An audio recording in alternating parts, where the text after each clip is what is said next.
Okay, welcome everybody. We are here with a modern Mono Black Devotion deck. It's a deck I've been wanting to test for a long time. Just finally put the cards together, and it's been performing decently enough that I was feeling confident enough to run it through a competitive league here. There's been a lot of decks like this posted over a while, kind of resurged in the last couple months. I've seen some articles on it, some people post videos on it. So I kind of took some lists I saw, some of the cards I saw, and strategies that I wanted to take a look at.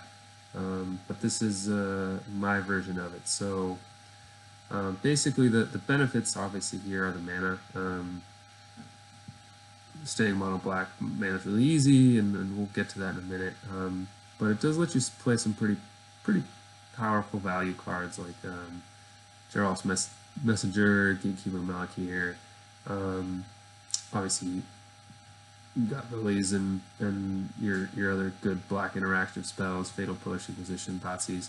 I think black's been pretty generally regarded as one of the strongest colors in Modern right now, so why not just play all the good black cards and make a deck work out of it. The benefit to all this, the payoff is our old buddy Gary here, who was the terror of Standard a few years ago. The old common here, willing to just a good way to drain your opponent for tons and tons of life out of nowhere. It's not unheard of to drain your opponent from anywhere from 8 to 12. And even if that's not enough to kill him, you do get a body on the backside, but a lot of times you're just trying to kill him with it. So this deck's going heavy on that with 4 of them. So we'll see what kind of adds to our devotion. We've got a bunch of 2-drops that are all kind of a good value creatures, obviously Bloodghast. And also on all these, obviously, 2 black mana symbols, which is relevant for the Gary here. Bloodghast, just a good recursive threat. This deck is an aggressive deck. We are trying to attack in. Basically, we're trying to attack our opponent down to 6 to 8 life, and then drain the rest with Gary here. So Bloodghast is a good way of doing that, and makes the removal spells pretty bad. Gatekeeper Malakir also same idea. This really could be put in as a 3-drop because you're awfully trying to cast it for 3 and make him sacrifice a creature. But in a pinch, if you're just trying to be aggressive, then it is a good 2-drop. And then the newest addition to this deck is Gifted Aetherborn, which I've been super impressed with. Again, 2 mana symbols and only attacks for 2, same as Bloodghast and Gatekeeper, but the lifelink is relevant against a lot of decks. It's relevant, and also in a deck that's casting Thoughtseizes and having some fetch lands, and you'll see some Bear Blossom in the sideboard, and a deck that I'd consider playing Dark Confidant in. The life gain's pretty good. I've been impressed with this, and then Death Touch is just great. I mean, being able to trade with, having a 2-drop trade with any of their creatures. Obviously, a Tarmogoyf's an even mana trade, but Tarmogoyf's a problematic creature, so it's good to do that. Great against Death Shadow, and then even just against Eldrazi decks, Thoughts Not Reality, Reality Smasher, you end up breaking even on life, so long as you're not, actually doesn't matter, even if you're at 2, you're still fine. So doesn't trample over for any damage, net damage with the lifelink, and it kills the Reality Smasher without having to lose card advantage. Thought-Knot Seer, what's it called? Endbringer, and I think it's Worldbreaker, all those. So Death Touch is super relevant here. Then we've got Geralt's Messenger, which is triple black permanent, which is great with a Grey Merchant of Asphodel deck. Only playing 3 so far. I was starting off with 2, and I was pretty impressed with it, so I brought it up to 3. Great value creature, great way to deal some extra damage to your opponent. I suspect I'll probably go back up to 4 of these at some point. Just trying to figure out the numbers of this deck, and the 3-drop slot is pretty stacked, especially if we again consider that the gatekeepers could be considered 3-drops also. I had 4 gatekeepers at one point, and they really are excellent, but I again I was getting a little flooded at the 3 spot because of course one of the best cards in Modern period is Liliana of the Veil. So we're running 2 here. I'm actually running 1 Liliana of the Last Hope, which has been pretty good in this deck. We don't have a ton of good things to discard. We do want all of our lands. We do only run 23, and we're trying to get to 5 mana. We can discard Bloodghast, which is good, but for the most, we can discard, dead discard spells. But realistically, if the discard spell's dead, then the Lily Plus isn't that relevant either. But it is a great way to deal with creatures that we either pro-black creatures or creatures that we can't target with Fatal Pushes and Murderous Cuts. But Lily of the Last Hope here does slow them down, does ping off the smaller creatures, which this deck does not have. It's got some removal spells, but tokens or birds or some kind of smaller creatures like that, you don't want to spend full cards on. And then also being able to bring back a creature back to your hand, bringing back a Geralf's Messenger that's died. That's probably drained them for 4 and gotten some use and value by coming back twice, and then you can again bring that back in your hand, and being able to play it again will generate a whole lot of value again. But then mostly being able to just bring a Grey Merchant back from your graveyard that you either you discarded it, or it died, or something happened to try to drain them again, or for the first time is huge. And again, all these Lilianas here, they are permanents that sit on the battlefield with 2 black mana symbols, which help. And then this Liliana I've been trying out, and I've been pretty happy with it. It's a really powerful card. Being able to plus and make 2/2s is huge. And then in the meantime, you're milling yourself, hoping to mill a Grey Merchant into your graveyard, and then reanimate it with her -3 spell, and you just straight up reanimate it, and it's been good. So she oftentimes too can just be a 5th Grey Merchant. Like I said, you can +1 mill, try to get a Grey Merchant into your graveyard, and then reanimate it. You can also, if one's died or you kind of discard one to Lily, you can play Lily immediately. Minus, and you're still paying 5 mana for a Grey Merchant put onto the battlefield, only better because it drains for 2 extra because you have the Lily on the battlefield, and you get to keep her as a Planeswalker. So pretty excellent there.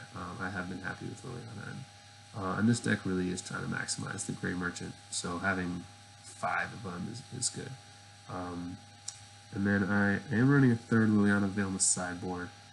Again, just already we've got 4 Liliana Planeswalkers in here, and I'd expect nothing less from a mono black deck, but kind of hard to run 5 of the same Planeswalker. I was basically running 5 of a legendary creature, right? Because even though they have different names, you can't have different versions of Liliana out on the battlefield at the same time. So 5 felt like a little bit too many for the main deck, and even 4 sometimes you run into some awkward situations in that sense, but luckily, these cards are powerful enough that your opponents are really putting a premium on killing them as soon as possible. So what's been nice is you'll play a Liliana, you'll probably get value off of it one way or the other, and then they put a ton of either actual resources like card resources or just a lot of tempo into killing your Liliana, and then they've wasted resources of theirs, and you end up just playing another Liliana, either same type or different type or whatever it is. So it is better to run, or it's easier to run multiple Planeswalkers when they are this powerful and your opponents are really trying to kill them, and you don't have to worry about them killing them because you just have a backup anyway. Then for removal, 2 Murderous Cuts I've liked a lot. this deck is putting cards into its graveyard with the discard spells and some fetch lands that we'll get into in a minute, Ghost Quarters, and and most of these 2-drops, once they die, they die. Same with the 3-drops. It's nice to be able to keep a Gatekeeper in your hand for Liliana Last Hope, or keep a Gifted Aetherborn or a Dross Messenger, also for Liliana Last Hope or Death Majesty. But for the most part, you can dub away your cards pretty easily, and having a 1-mana kill any creature is pretty awesome at instant speed. Even if you pay 2 mana for this, it's a really, really good effect. I mean, it's just better than Doomblade if you're paying 2, right? It's any creature. Fatal Push obviously has been a modern mainstay since it came out, or even since before it came out. So 4 of these has been great, and then going on 7 discard spells. I was running the full 8 at some point, but I feel like 8 sometimes, especially with Liliana's, gets a little too much and kind of loses its effectiveness.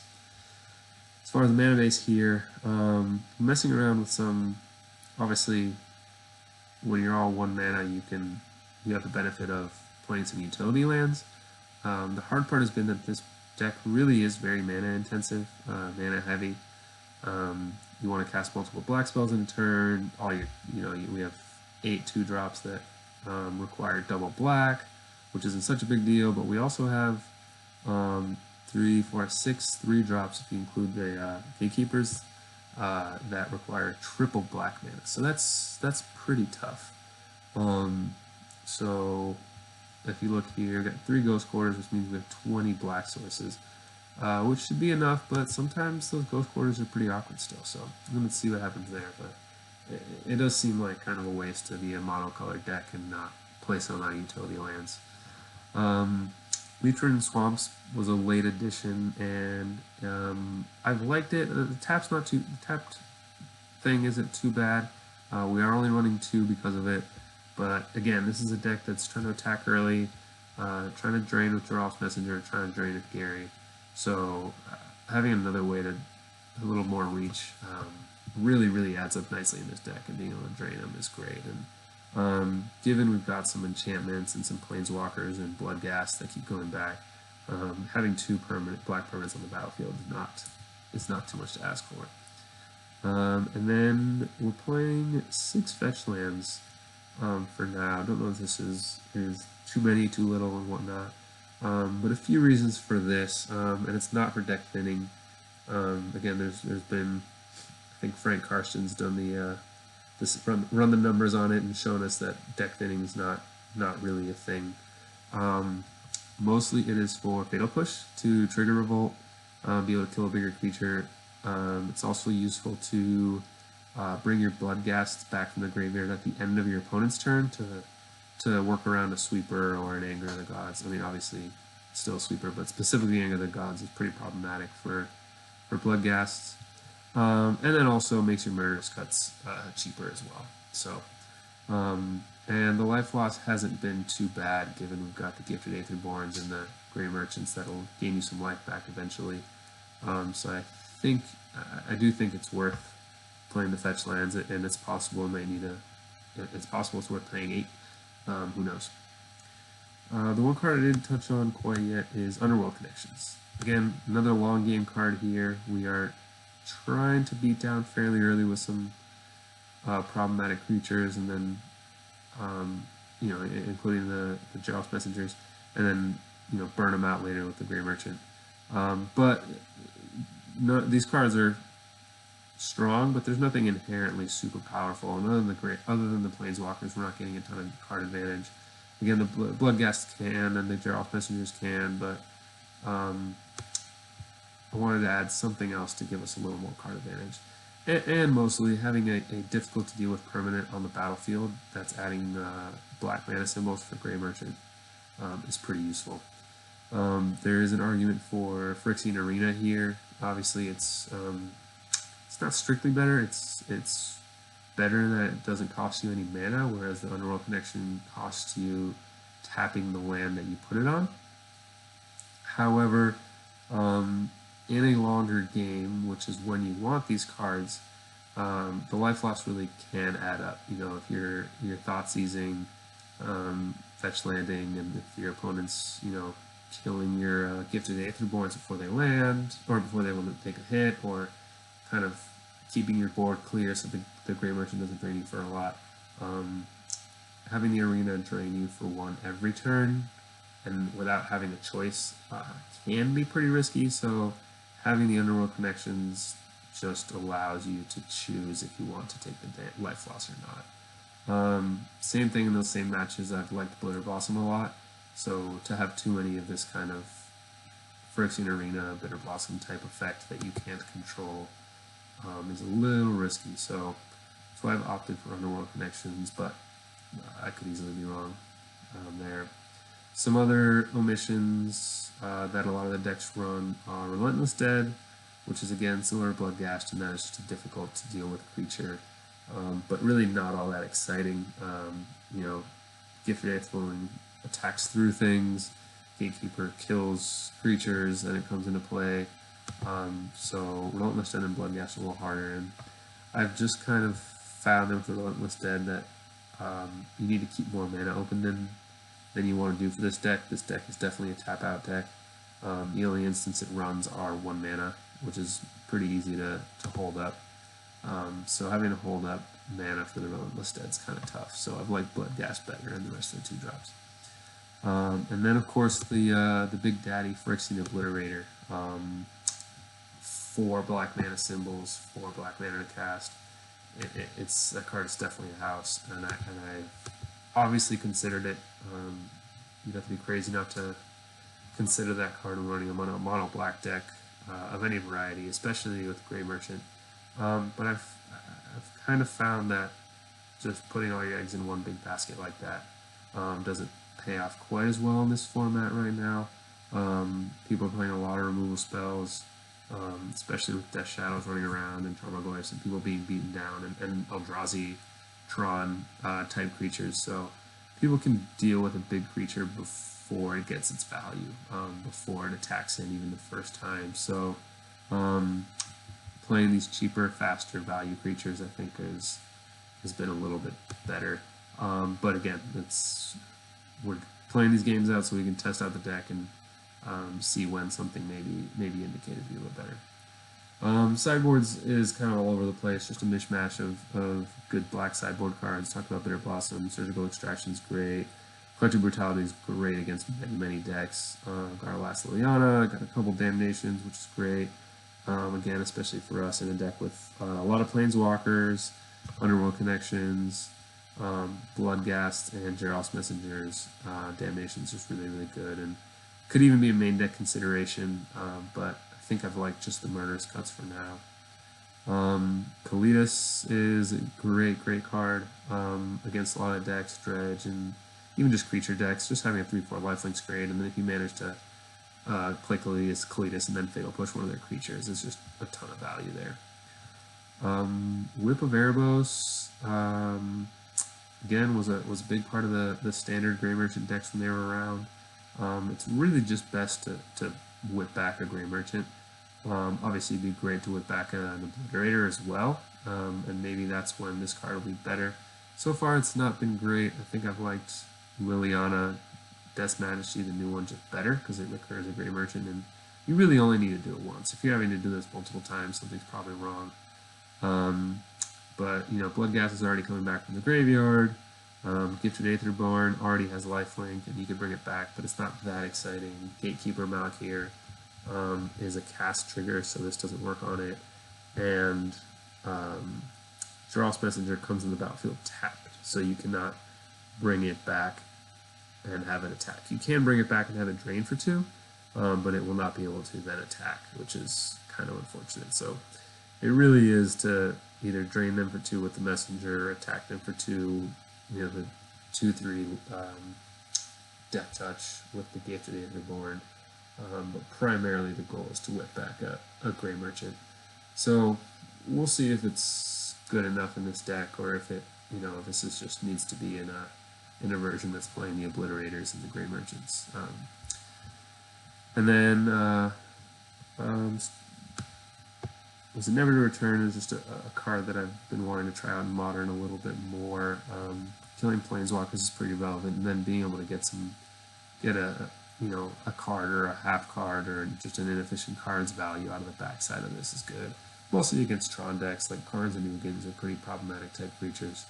But any Planeswalker, it's good to kill. And this deck doesn't have any no lightning bolts or any direct damage like that, so it would have to attack into Planeswalkers, which people are usually prepared to block against, and Grey Merchant doesn't.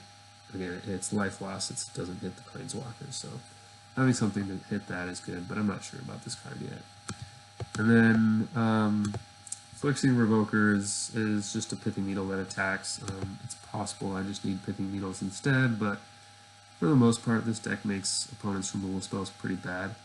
We're not as good as other creature decks, so I don't expect people to bring in a ton of removal. They'll probably bring Damnations and Anger of the Gods, so maybe Revoker's not great, and Pithing Needle is just a lot better, but that's what we're testing out. And realistically, this deck is screaming for Leyline of the Void. It's an enchantment, 2 black mana symbols, and it's a huge hoser against a lot of decks. But to be honest, it's just expensive on Magic Online, and didn't want to drop 60 plus tickets on some sideboard for a deck that I'm not sure how much I'll be playing quite yet. So in the future, if I was taking this to a GP or something, I would 100% just run 4 Leyline of the Void in the sideboard. I think that card would be fantastic in this deck. But I'm more worried about main deck a little bit, what cards are good, what cards are bad, and what I want to shift in and out of the main deck before I go put a lot of resources into this deck. So anyway, I hope you guys enjoy the matches, and I will be back soon.